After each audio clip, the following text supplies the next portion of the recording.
Chamarajanagar micro finance ಅವರು ಕಿರುಕುಳ ಕೊಡ್ತಾರೆ ಅಂತ ಆರೋಪ ಇದೆಯಲ್ಲ ಸರ್. ಮೈಸೂರು ಮತ್ತು ಚಾಮರಾಜನಗರ ಮೈಕ್ರೋ ಫೈನಾನ್ಸ್ ಅವರು ಕಿರುಕುಳ ಕೊಟ್ಟು ತುಂಬಾ ಜನ ಊರು ಬಿಡ್ತಾರೆ.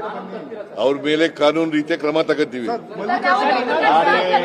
ಯಾರೇ ಕಿರುಕುಳ ಕೊಟ್ಟರು ಕೂಡ ಮೈಕ್ರೋ ಫೈನಾನ್ಸ್ನವರು ಕಿರುಕುಳ ಕೊಟ್ರೆ ಅವ್ರ ಮೇಲೆ ಕ್ರಮ ತಗೊಳ್ತೀವಿ. ಚಾಮರಾಜನಗರ ಮೈಕ್ರೋ ಫೈನಾನ್ಸ್ ಅವರು ಕಿರುಕುಳ ಕೊಡ್ತಾರೆ ಅಂತ ಆರೋಪ ಇದೆಯಲ್ಲ ಸರ್. ಮೈಸೂರು ಮತ್ತು ಚಾಮರಾಜನಗರ ಮೈಕ್ರೋ ಫೈನಾನ್ಸ್ ಅವರು ಕಿರುಕುಳ ಕೊಟ್ಟು ತುಂಬಾ ಜನ ಊರು ಬಿಡ್ತಾರೆ.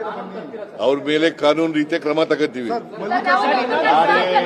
ಯಾರೇ ಕಿರುಕುಳ ಕೊಟ್ಟರು ಕೂಡ ಮೈಕ್ರೋ ಫೈನಾನ್ಸ್ನವರು ಕಿರುಕುಳ ಕೊಟ್ರೆ ಅವ್ರ ಮೇಲೆ ಕ್ರಮ ತಗೊಳ್ತೀವಿ. ಚಾಮರಾಜನಗರ ಮೈಕ್ರೋ ಫೈನಾನ್ಸ್ ಅವರು ಕಿರುಕುಳ ಕೊಡ್ತಾರೆ ಅಂತ ಆರೋಪ ಇದೆಯಲ್ಲ ಸರ್. ಮೈಸೂರು ಮತ್ತು ಚಾಮರಾಜನಗರ ಮೈಕ್ರೋ ಫೈನಾನ್ಸ್ ಅವರು ಕಿರುಕುಳ ಕೊಟ್ಟು ತುಂಬಾ ಜನ ಊರು ಬಿಡ್ತಾರೆ. ಅವ್ರ ಮೇಲೆ ಕಾನೂನು ರೀತಿಯ ಕ್ರಮ ತಗೋತೀವಿ. ಯಾರೇ ಕಿರುಕುಳ ಕೊಟ್ಟರು ಕೂಡ ಮೈಕ್ರೋ ಫೈನಾನ್ಸ್ನವರು ಕಿರುಕುಳ ಕೊಟ್ರೆ ಅವ್ರ ಮೇಲೆ ಕ್ರಮ ತಗೊಳ್ತೀವಿ.